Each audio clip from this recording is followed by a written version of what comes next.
नमस्कार दोस्तों, रामानुज एकेडमी में आपका स्वागत है। इस वीडियो में आप जानेंगे गुरुत्व के अधीन मुक्त ऊर्ध्वाधर गति।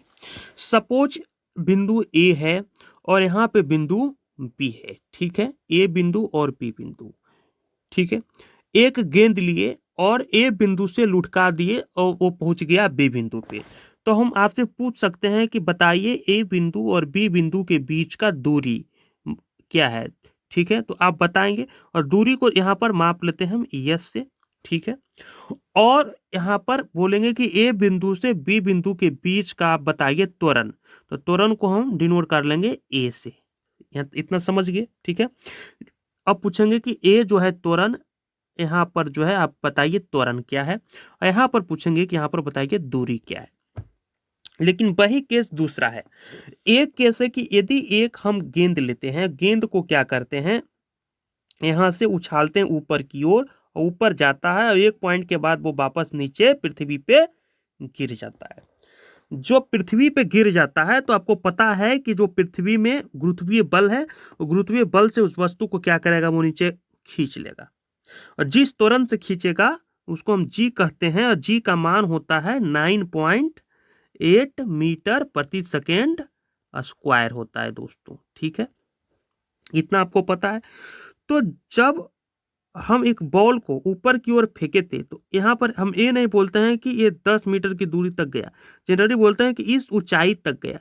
यानी यहाँ पर जो दूरी है, नीचे आप ए से बी तक गया था पृथ्वी पे, तो उससे कहते थे कि भाई एस दूरी बताइए क्या होगा।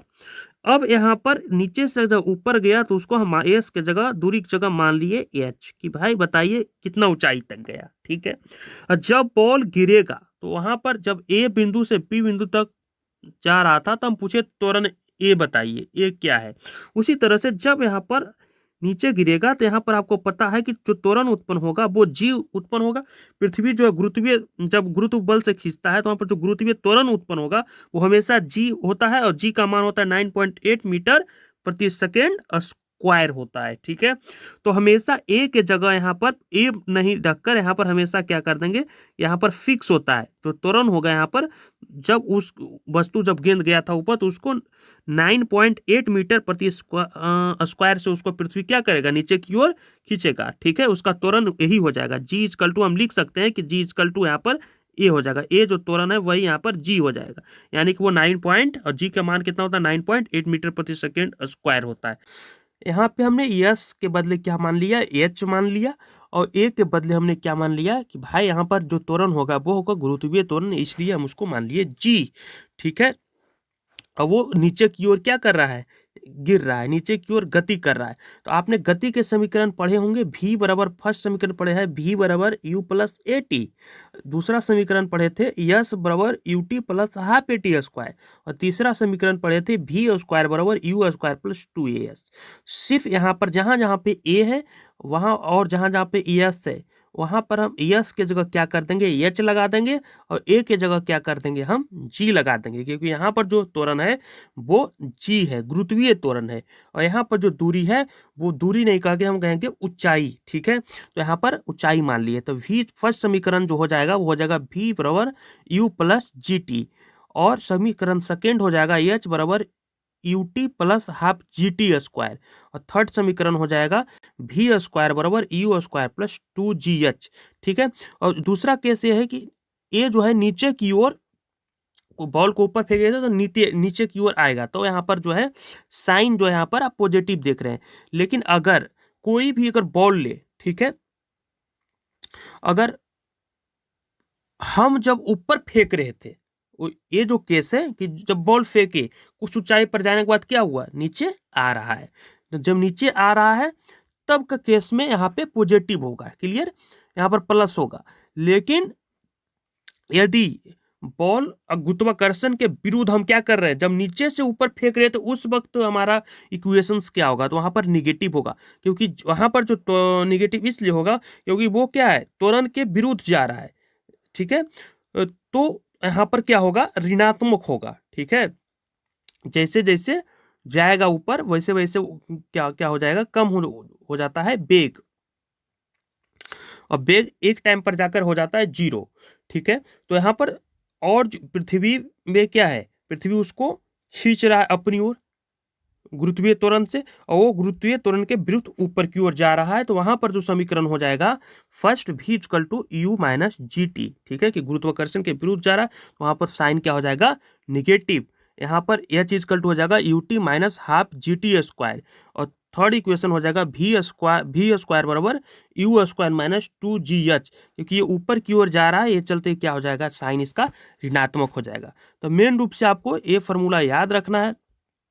ठीक है, ये जो गति का समीकरण आपको याद है, इसी में क्या करना है, यस के जगह आपको लगा देना है सिंपल एच, और जहां जहां ए है वहां वहां खाली जी का प्रयोग कर लेना है हमेशा।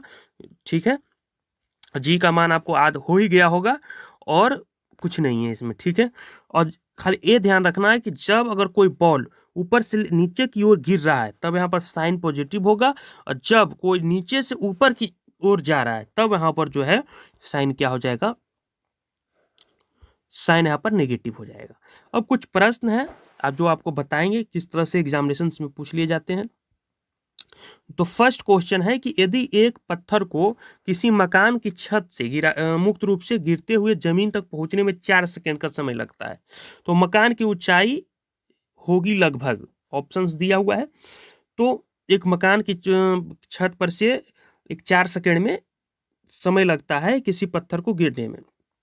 तो ऊपर से पत्थर मकान के छत से नीचे गिर रहा है, तो यहाँ पर आप समझिए जब नीचे गिरेगा तब क्या होगा, इक्वेशन में पॉजिटिव होगा। आपको निकालना क्या है, पहले देखिए, तो देखिए यहाँ पे एक क्या है, शुरुआत में जब वहां पर छत पर स्टोर हुआ होगा, तो वहां पर क्या है, वहां पर आपका शुरुआती वेग यानी यू क्या है, जीरो है, जीरो हो जाएगा। जी का मान आप जनरली यदि दिया हुआ नहीं है तो 10 मीटर प्रति सेकेंड स्क्वायर मान लेते हैं, ताकि न्यूमेरिकल आसानी से आपको सॉल्व हो जाए। टाइम आपका 4 सेकेंड दिया गया है कि 4 सेकेंड समय लगता है जमीन तक पहुंचने में, तो तब उसकी ऊंचाई बताना है, हाइट बताना है, यह आपको बताना है। तो आपको पता ही है एच इक्वल टू फार्मूला होता है U T plus half G T square.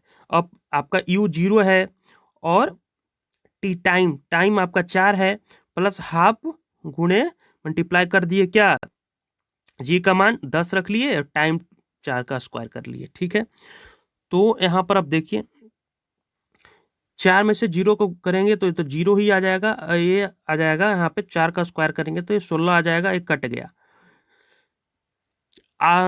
हो जाएगा 8 दूनी 16। ठीक है, और उसके बाद 10 से मल्टीप्लाई कर देंगे 8 में, तो यहाँ पर आ जाएगा 10 8 80। ठीक है, तो यहाँ पर 80 मीटर क्या हो गया आपका सही आंसर, आपका सी सही आंसर हो गया। ठीक है, सीधा फार्मूला लगा दिए एच बराबर U T plus half G T square, उसका सारा वैल्यू जो दिया है उसको पुट कर दिए।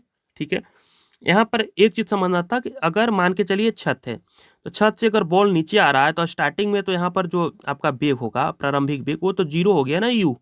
ठीक है, अब बाद बाकी जब गिरेगा, यहाँ पे जब गिरेगा तो यहाँ पर जो जी लगेगा, पृथ्वी गुरुत्वीय बल लगाएगा जी, तो जी 10 मीटर प्रति सेकेंड स्क्वायर ले लेंगे। ठीक है, 10 ले लेंगे, और इसे तो 9.8 होता है, लेकिन न्यूमेरिकल में सोल्व करने के लिए उसको हम 10 मान लेते हैं। अगर 9.8 दिया है तब 9.8 ही लेंगे, अगर जी का मान वहां पर मेंशन नहीं रहेगा तो 10 मानकर हम लोग जल्दी सोल्व कर लेंगे, आंसर आ जाएगा। टाइम देखिए, टाइम दे रखा था यहाँ से यहाँ तक, इस बॉल को धरती पे पहुंचने के लिए 4 सेकंड का लगता है, सब कुछ दिया था। एच का फॉर्मूला आपको पता ही है, U T plus half G T square, वो उसका ऊंचाई निकल गया।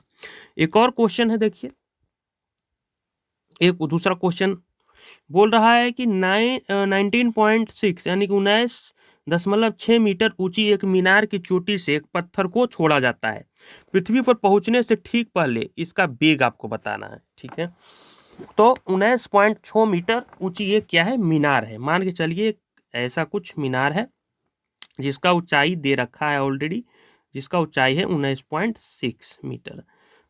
तो उसके बाद एक पत्थर को छोड़ा जाता है। ठीक है, यहाँ पर एक पत्थर को यहाँ पर से छोड़ा जाता है नीचे की ओर।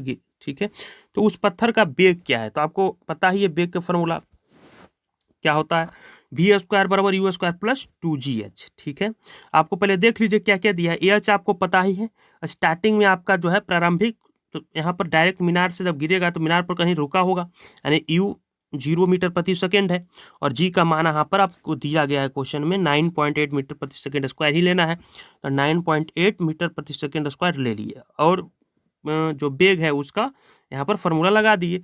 अब यू 0 है और 2g है, तो 2 और आपको g का मान ले लिए 9.8 और h ऊंचाई दिया हुआ है इसमें 19.6। तो यहाँ पर इसको सोल्व कर लिए। सोल्व करने के बाद देखिए v स्क्वायर बराबर 9.8 का 2 से गुना किया तो ये भी 19.6, ये भी 19.6 आ जाएगा। तो ये दोनों के हो गया 19.6 गुने 19.6, इसका स्क्वायर हो गया। ठीक है, और स्क्वायर से फिर स्क्वायर इधर कट गया तो v इक्वल टू कितना गया 19.6 मीटर प्रति सेकंड आपका बेग आ गया। ठीक है, तो आपका 19.6 मीटर प्रति सेकंड सी आपका क्या हो गया, आंसर हो गया। एक और क्वेश्चन है, इसे देखिए।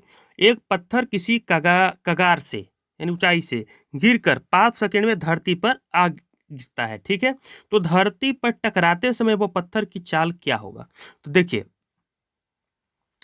तो जिसमें टाइम दिया हुआ यहाँ पे क्या है, टाइम आपको लगता है जब एक ऊंचाई कगार से जब पत्थर गिर रहा है तो वहां पर 5 सेकेंड टाइम दिया हुआ गया है।